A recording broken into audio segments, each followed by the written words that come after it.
So we just went ahead and fixed the glitch. Great. Well, just a second there, Professor. We fixed the glitch. All right, so where do we leave off? Oh yeah, that's right. With the transmission stuck in the car because some idiot did not test it before mocking up. So I paused real fast, just got done with dinner. We're gonna cut this hole, we're gonna cut this trim piece out, and then I'm gonna go relax and spin a few with Harper real fast up till her bedtime. I didn't want to make this noisy of a cut once she goes to bed, so I wanted to go ahead and knock this out real fast. It's about 6 o'clock in there, 5:30, 6 o'clock, and I just want to go ahead and knock this out real fast. So how we're gonna do this, I thought on it all night. I'm pretty sure I got this thing figured out, but instead of rambling about it, I'll just show you. So we're gonna take this hole saw. We basically need to cut that area out, but I didn't want to just create a point. So we're gonna hole saw right here. That will create us a curve on this side, and then we'll take the cutoff wheel and we'll cut that out, and then we'll build us a patch panel. I'll show you that whenever the time comes, how I'm gonna do that. Pretty close. I'm hoping the drill bit does not hit the transmission. I think it will just barely clear it, or it will bump the bell housing. That's just gonna be one of the things where it's gonna be what it's gonna be. I'm gonna try to scoot it forward a little bit more, and then we'll get in here and try to cut that out, get that curve cut first, and then take our cutoff wheel and clean it up. And I think if my guesstimate is right, the center of that hump actually probably needs to come down. We need to actually, let's see here, we need to actually go about right here, it looks like. That way, when this thing comes straight forward, it hits. So we need to move that tape down a little. Let's just slide the transmission forward, move that tape. All right, a little smoky. We got it done. We cut up a brand new, freshly painted floor. So that's what I was shooting for, is hoping that, you know, that starter hump will come straight back, which it basically looks like it will. Let's go underneath the car now, I guess, real fast before I go upstairs. That way I can make sure that it will, and see if we can drop it back. I guess we got into some seam sealer or something right there. Let's try to slide it back. All right, and just like that, movie magic. Not really movie magic, more or less family. More or less having a wife and kids and having to get stuff done and then skedaddle inside real fast. But I got the transmission out. It literally was as easy as just pulling it back a little, wiggling it, and dropping it just like a normal transmission. It is tight on that side. We're not gonna lie, it is tight on that side for sure. But it came right out. I'm curious how hard it is to get back in. It shouldn't be too bad. Basically, it just seems like you kind of just ride the firewall up and then go forward. So I'm gonna try to wiggle this thing back and get this converter in there, I guess, and then start fighting with getting this back in position. I went ahead and took my file after I got all the cut work done and started cleaning out some stuff. And we also went over there and dented underneath that area that the ratchet was wanting to hang up on. That way that's all, you know, cleaned up and good to go. We need to take some spray paint under here real fast probably and try to clean up some of this ugliness under here, because it looks like complete dog crap. Looks like a freaking beaver come under here and try to eat up the car.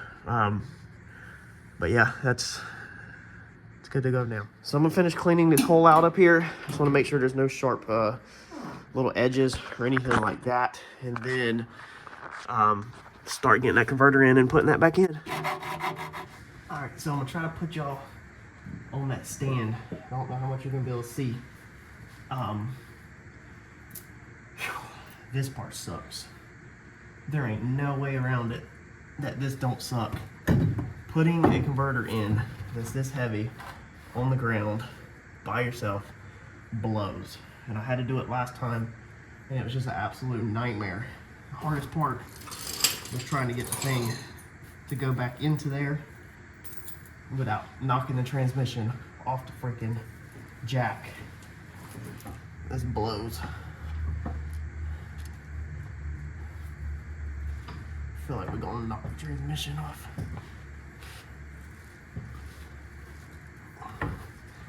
I mean, this would blow even if it was lightweight, which it ain't by any means.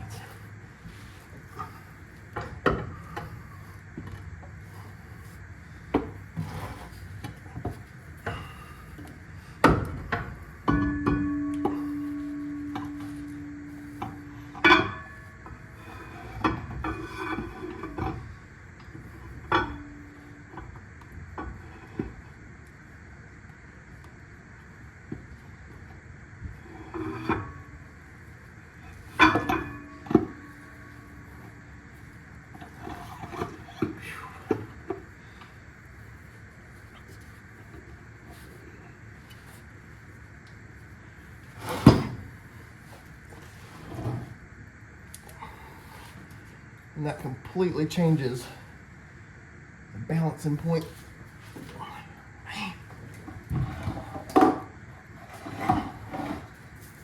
Say, somebody hand me that block. Boy.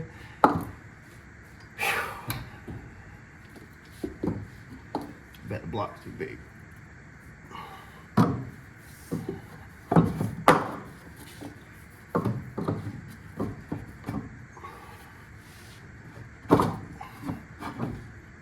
So now I got lucky on that 4x4. Fit in there.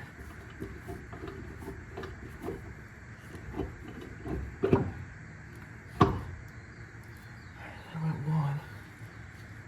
Pretty sure we need 2.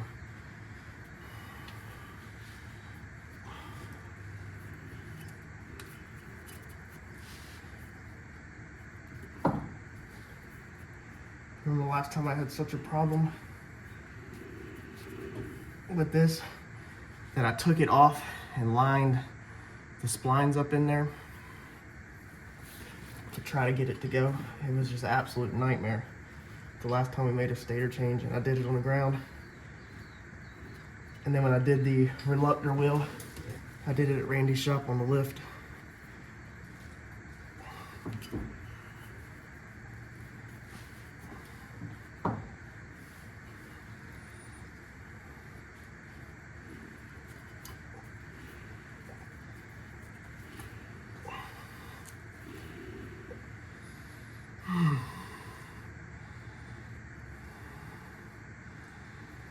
She's gonna be a doozy.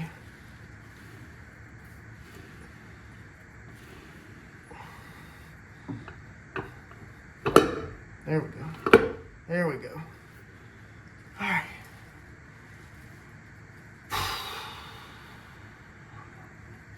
Now, I think we need to fix our balancing point. I know I'm about tired of how dirty this freaking transmission is from grinding and having this thing in the car. We're gonna rebuild the other one that I got that we started. We're gonna build that one. If we need to do dump valves, we'll do it in that one. And then we'll also go clean neutral with that one. And we're gonna paint that one to match the engine because I am over this one. I am sick of this orange one. All right, let's see here. Yeah, we are too far.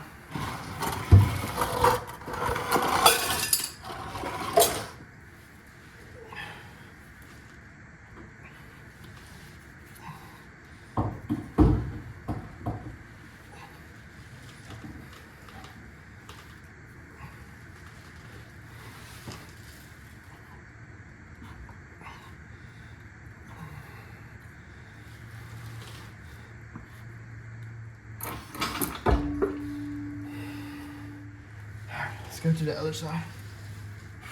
I'll start working that thing up in there. All right, one advantage to having the removable trans tunnel is you can literally see. You can see your bolt holes. So you can come right here and see when they're lined up, the dowel pin. That one right there is the longer one.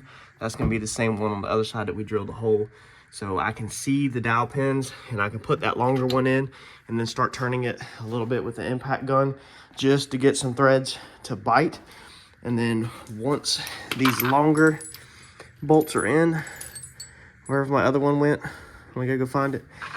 Once them are in a couple threads, then you can literally just kind of knock the torque or the transmission forward and it literally slipped right onto the dowel pin. Super easy. So not running the bolts up or anything. I'm just, you know, getting them started basically, and then rocking the transmission around until you make sure it seats up. So let me find my other bolt that the Magic Genies at nighttime has ran off with, and we'll get this thing buttoned up. So now that the converter's in the car, we've cleaned up a little. Now we're looking for our converter spacing. Now John has done videos on this channel. I'm sure there's a ton of YouTubers that's done videos, but really fast, just in case you haven't found one and you want to know how to do it.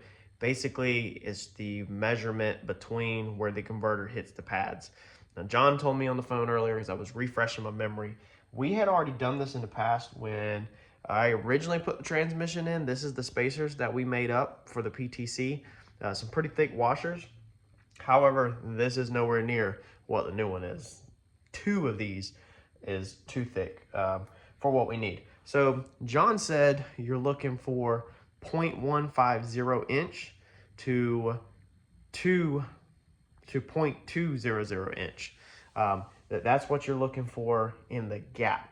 Now, Curtis, the gentleman that I got the converter from, he said you're looking for 0.160 to 0.200. So he's pretty much the same exact on with John. His tolerance on the front side is just a little bit tighter. He said shoot for 0.180. So that's what I'm trying to shoot for, is a 0.180, which is also pretty much dead center of John's measurement. So 2 really smart people, both hitting it in the center. I say shoot for the 0.180. So when you have your converter in there, you slide it all the way forward to where it hits the flex plate and then all the way back up into the transmission. Okay, when it is up into the transmission, you're going to take your filler gauges, all right, a set of filler gauges like this, and you're going to put in there and measure the distance between the converter pads and the flex plate, where the converter pad makes contact with the flex plate at. Like I said, John's done videos on this.